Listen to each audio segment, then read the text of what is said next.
د لوی اختر له رارسېدو سره هممهاله د کندهار امنیتي مسؤلین وایي چې د اختر ورځو لپاره ځانګړي امنیتي تدابیر نیول شوي او خلکو ته ډاډ ورکوي چې اختر به په امن فضا کې ترسره شي. د کندهار امنیه قومندانۍ مسؤلین او پولیس وایي د ښار او ولسوالیو په مهمو سیمو، بازارونو، تفریحي ځایونو، جوماتونو او د اختر د لمانځه په ځایونو کې امنیتي ځواکونه ځای پر ځای شوي دي څو د هر ډول امنیتي پیښو مخه ونیول شي. د کندهار د امنیه قومندانۍ ویان ملا اسدالله جمشید په ژواک وویل امنیتي بنسټونه په بشپړه همغږۍ کار کوي او د اختر لپاره پوره امنیتي پلان ترتیب شوی دی.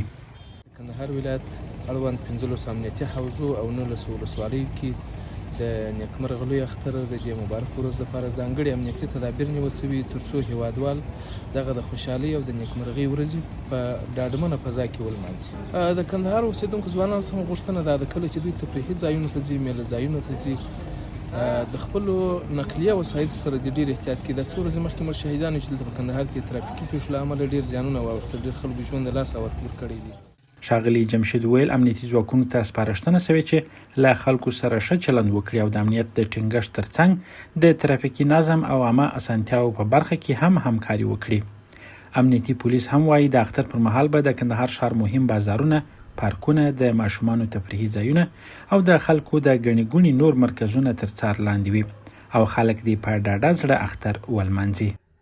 خلکو ته موږ دا ډاډ ورکوو لکه څنګه چې د تېر کلو په شان اخترونه دوی ولمانځله. زموږ په ښار کې خصوصا په کندهار ولایت کې ښه پوره امنیت و.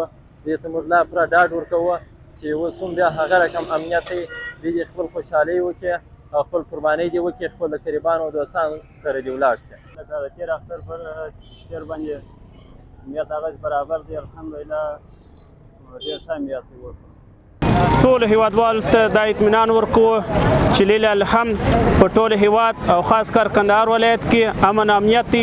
تاسو ټول خپل ښار ته راوځئ او خپلې سوداوې وکړئ، راکړه ورکړه وکړئ او پاتې سولو ټولو ښاریانو ته دا اطمینان ورکوو چې په ښار کې امنیت دی. ستاسو دپاره موږ شپه ورځ پر چکوینو ولاړ یو. د کندهار امنیتي مسؤلین ټینګار کوي چې د اختر تر پایه به امنیتي ځواکونه په بشپړ چمتووالي فعالیت کوي څو خلک وکولی شي د ارامۍ او ډاډ په فضا کې د اختر ورځې تېرې کړي.